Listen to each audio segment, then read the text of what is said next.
Ministério da Fazenda prepara um pacote de reforma tributária que deve ser apresentado ao Congresso após as eleições. Entre as propostas estão mudanças na tributação dos lucros das empresas e unificação do PIS e da COFINS. Este é o assunto que nós vamos discutir com o economista da Federação das Câmaras Dirigentes Logistas, Eduardo Starosta, e o professor de Direito Tributário, Mozart Wierchowski. Isso aí. Acertei? Acertou. Muito bem, sejam bem-vindos.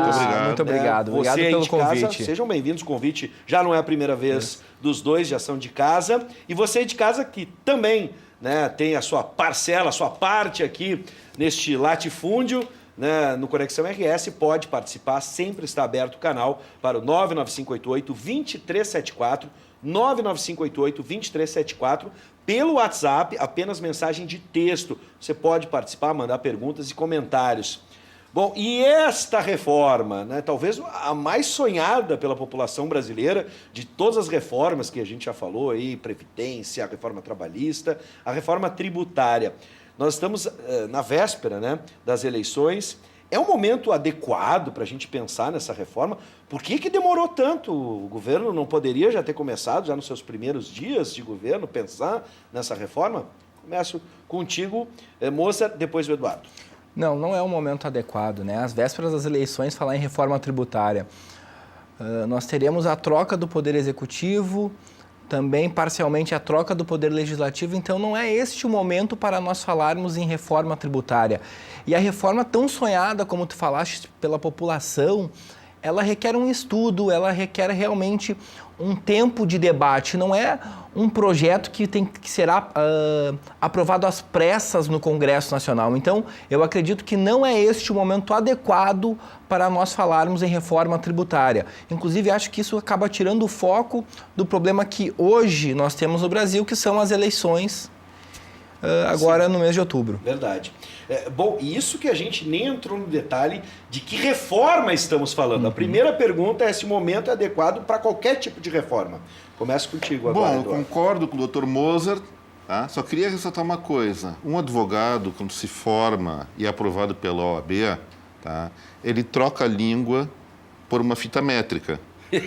Tá? Já eu, economista, é mais chinelagem mesmo, então eu vou falar... Olha, eu não sei. Eu conheço vários economistas aqui. Não vai ser tão elaborada a fala, é isso que tu quer dizer? Mas não, vamos dizer o seguinte... Tu fala muito claro. Não, vamos ser claros. O que está sendo feito para a população do Brasil, para o futuro governo federal, para o futuro Congresso Nacional, chama-se uma sacanagem. Tá. O que está acontecendo? Entendi Primeiro, onde ele quer chegar. Quero chegar... Sempre usa os termos no nosso dia a dia, fala claramente, às vezes até demais. É demais. Desculpe o telespectador, mas vamos dizer conservador com linguajar. Mas a figura de linguagem talvez seja essa. A figura de linguagem é essa. Olha só, gente, o que está acontecendo? Nós temos, como o Mozart falou, eleições. Tá? O Ministério da Fazenda fala, nós estamos fazendo isso porque... todos os candidatos dizem que querem reforma tributária. Mas só que na cabeça de cada um deles é uma reforma tributária diferente. E para nós, contribuintes, para nós que não somos políticos, não somos candidatos, somos pessoas que trabalham e empreendem no dia a dia, o que vai sobrar normalmente quando se fala em reforma tributária nessa maneira? Mais impostos para pagar. Por isso que nós temos essa ilustração na tela. Vou mostrar agora. Põe na tela aí, Guilherme, por gentileza. Que mostra, sempre quando houve uma reforma tributária, o brasileiro, em média, pagou mais impostos. Lá em 95, quando acabou a inflação, início do Plano Real, em média, cada brasileiro pagava R$3.000 de impostos só para o governo nacional. Não estou falando de Previdência Social, não estou falando do Estado e não estou falando do município. Com o tempo, com essas reformas tributárias que tanto falam, passou para, previsão de 2018, R$ 6.827. Isso, para ter uma visão, cada pessoa, em média, paga mais de R$500 por mês só para o governo federal. Vamos pegar uma família média de 4 pessoas, Sim. É R$2.000 por mês que vai para lá. Aí vamos dizer, se lá nos anos 90 nós pagávamos 3 mil por ano e agora pagamos quase 7 mil por ano, Pô, isso em valores reais. Eu estou tirando toda a inflação. É isso que eu queria te perguntar. É valores reais. Valores reais. A gente está tirando a inflação nesse período Tirando a todo. inflação. Poxa, mais do que dobrou essa contribuição, Sim. Os serviços melhoraram. Não. Nossa educação está melhor. Nossa medicina, nosso atendimento de saúde está melhor. Nossa segurança está melhor. Então, gente, eu acho que na hora da gente começar a ver eleição agora e ver um candidato falando carinhosamente do outro, vamos dizer assim, tá? Tem que pensar, bom, o que é o nosso interesse? É ouvir essa troca de gentilezas entre eles para ver qual for o mais gentil a gente vai votar, ou pensar realmente o que nós queremos, o que nós queremos para o futuro e nesse futuro, quanto a gente quer pagar por eles? Olha o dado aí, gente, está bem claro. Pagamos o dobro que há 2 décadas atrás. Bom, podemos pagar mais. Vamos fazer o seguinte, ó, a gente está começando a entender que tipo de reforma é essa. Vamos entrar nessa reforma agora, tá? Que ponto vocês destacariam, e vou deixar assim, destacariam em aberto, positivamente e negativamente. Podem destacar 2 pontos, por exemplo, se existir um ponto extremamente negativo ou também positivo. Não quero induzir a resposta de vocês. Mas que pontos vocês destacariam dessa reforma proposta pelo Ministério da Fazenda? O ponto positivo, eu acredito que é a desoneração da folha de pagamento.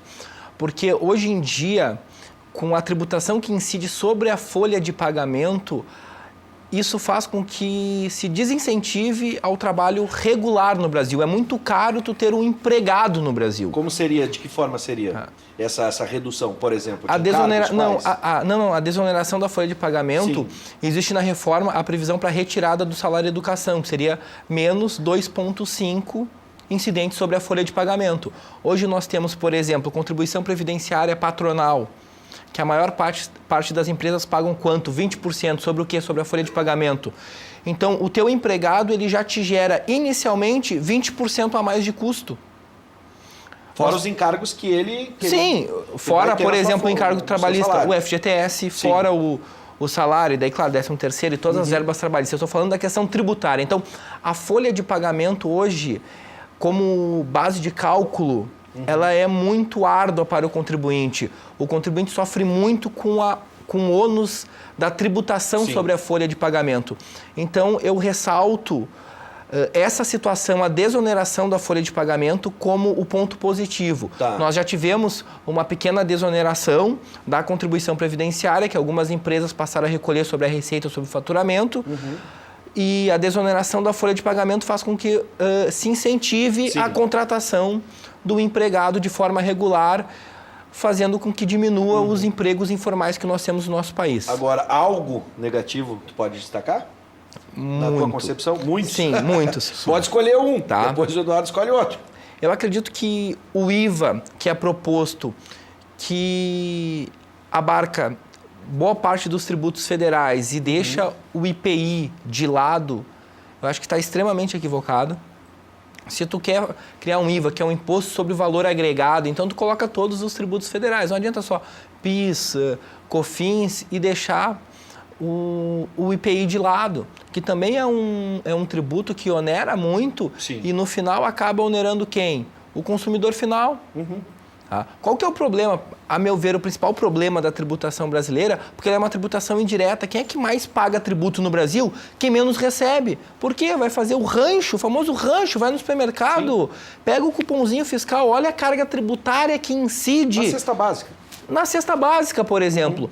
Então, e a questão também do ICMS. Eu acho que teria que ser feito um IVA...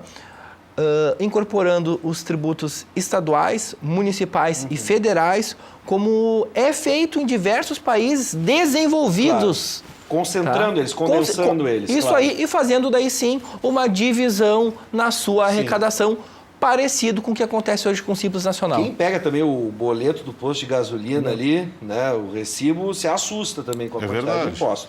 Nesse caso, tens algo positivo a destacar? Olha, negativo a gente já entendeu que tem vários. Eu diria o seguinte, eu vou começar pelo mais negativo. Tá? Os meios não podem justificar os fins, ou os fins não podem justificar os meios. O que acontece? Eles estão criando um contrabando, tá? Sem legitimidade, e essa falta de legitimidade democrática pode minar tudo que seja positivo e seguramente reforça o negativismo.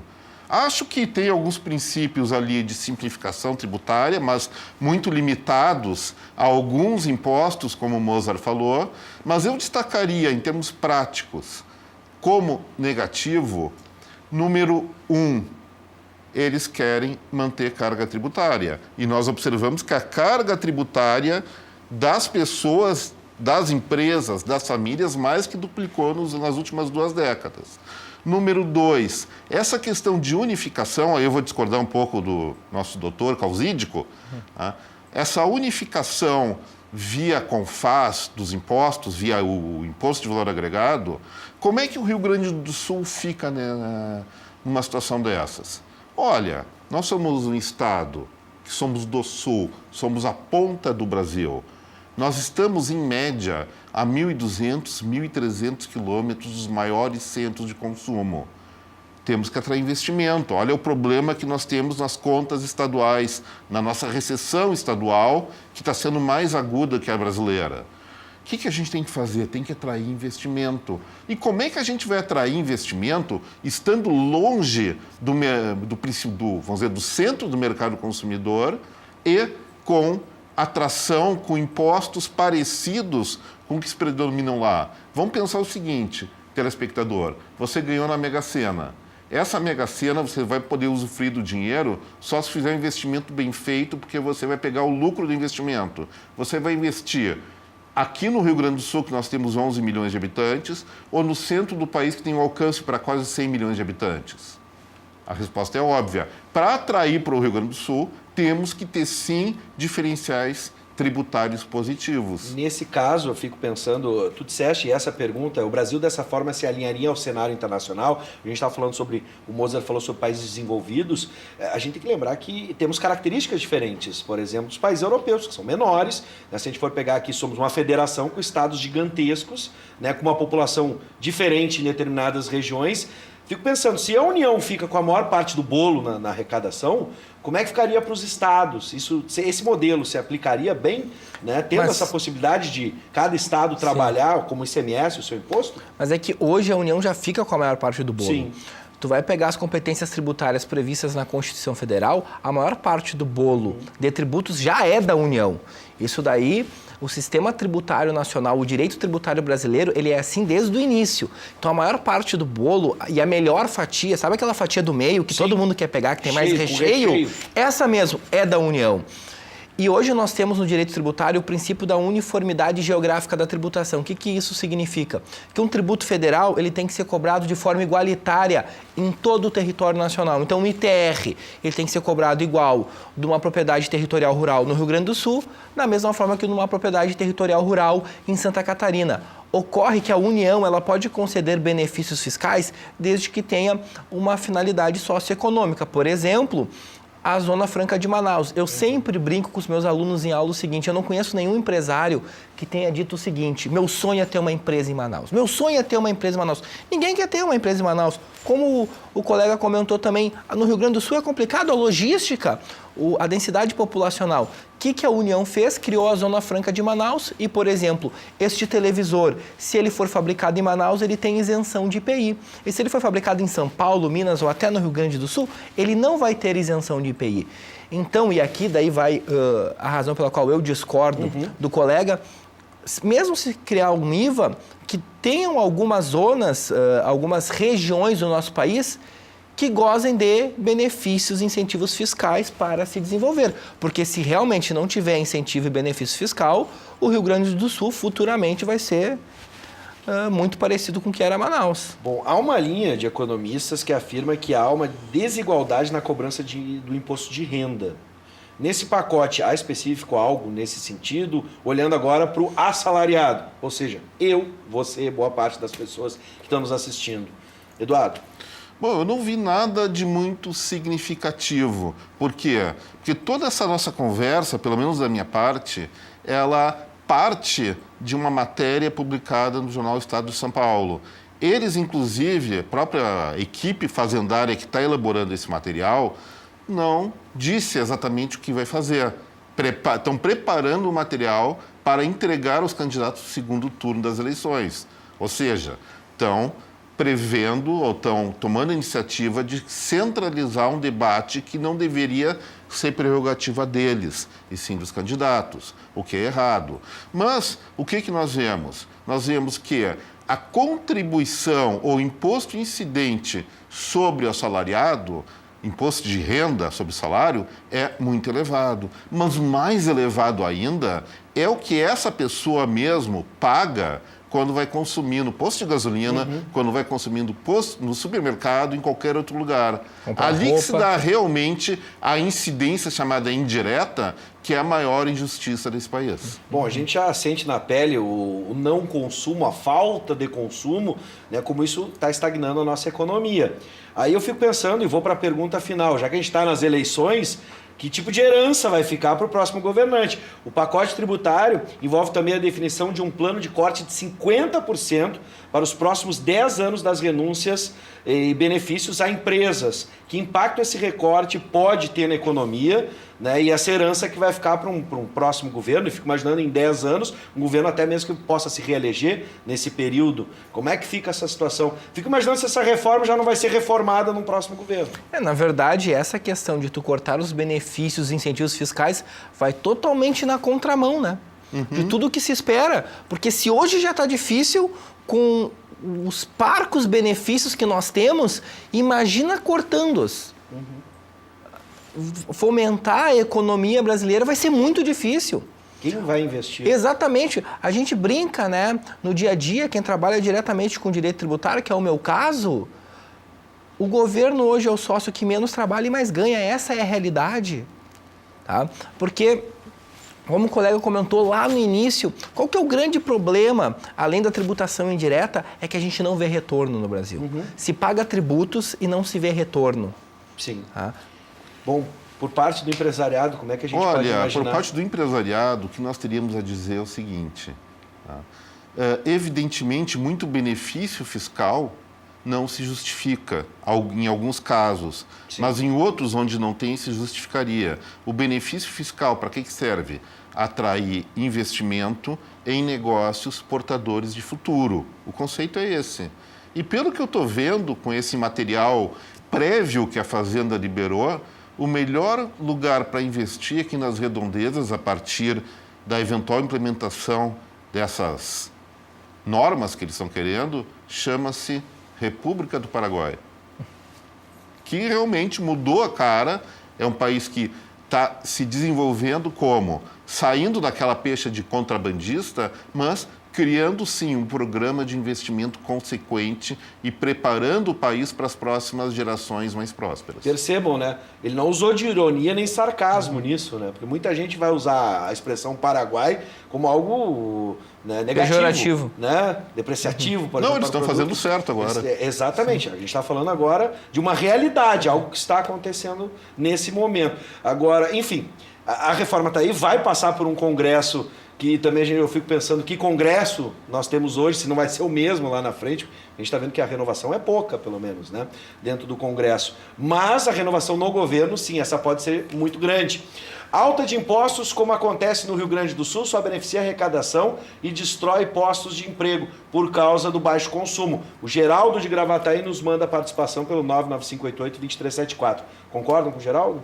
Concordo. Como a gente falou, o problema no Brasil, o principal problema, seria os impostos indiretos, a tributação que a gente chama indireta. E a partir do momento que tu não tem consumidor na ponta, Sim. consumindo, não está comprando, por que eu vou ter um vendedor? Por que eu vou ter um gerente de vendas, um caixa? Sim. Tá? Eu não tenho para quem vender. Por quê? Porque o meu produto tem uma alta carga tributária. Nesse caso, para fechar, Olha, a gente vê essa redução tributária no consumo? Para deixar bem claro. Olha, vamos deixar bem claro, tá? Eu queria colocar uma informação primeiro. Tá? Do que a gente paga, tanto para a União, especialmente para o Rio Grande do Sul, primeiro, pagamos o imposto. Como é que eles gastam esse imposto? Primeiro lugar, folha de pagamento. Segundo lugar, previdência. Terceiro lugar, de giro da dívida. Sobra para investimento, ou seja, para retorno ao cidadão, menos de 6% do que a gente paga. Então, de R$1.000 que se paga de imposto, R$60 retornam em serviços e mal prestados. Eu acho que isso explica toda a situação atual. E quando o Ministério da Fazenda diz não queremos reduzir receita tributária, eu vou dizer o seguinte, eu acho que esses candidatos que estão querendo gerir o Brasil a partir do ano que vem têm que tomar coragem e vergonha na cara e dizer queremos reduzir despesa sim, porque só com a redução da despesa é que nós vamos reduzir imposto e fazer essa roda da economia girar de uma maneira melhor para nós brasileiros. Parece algo bem lógico, né? Bom, enfim, quero agradecer a presença do Nós que agradecemos, em nome do FCDL. E nos vemos num próximo encontro, porque eu fico pensando se não teremos a reforma da reforma pós-eleição, né? Pós-eleições que teremos. E tem que ver se vai ser aprovado no Congresso, tem mais isso, né? Muito obrigado, sejam bem-vindos sempre. De nada, a gente que De nada, agradece. agradeço a Rádio Mix pelos chocolates. Invadiu o estúdio da Mix, ali sejam sempre bem-vindos também na Rádio Mix FM 107.1, tô sempre lá ao meio-dia no cafezinho, e essa semana o Cassiano tá de férias, eu tô comandando a mesa, tô de âncora do cafezinho. Opa, olha Que só, coisa, hein? Que beleza, né? Depois dá um toque bom. para minha filha. Tá, pode deixar.